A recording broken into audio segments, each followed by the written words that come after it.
Γεια σας παιδιά, Ελληνάρας Gamer εδώ. Σήμερα θα σας δείξω πώς να κατεβάσετε ταινίες με ελληνικούς υπότιτλους.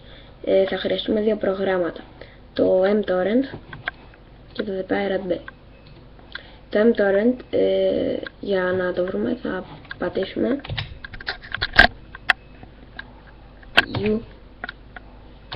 uTorrent.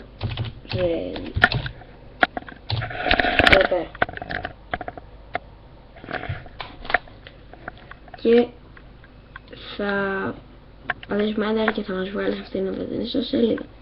Θα πατήσετε Free Download και θα κατεβεί. Μετά θα πάτε σε μια άλλη ιστοσελίδα, στο The Pirate Bay.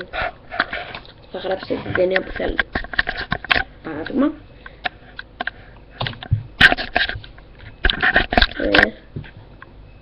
αυτή εδώ.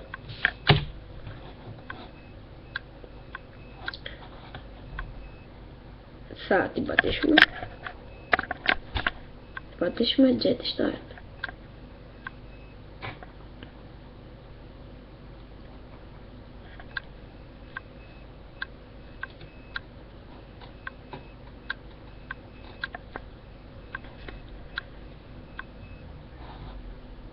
Sorry, δεν μου βγάζει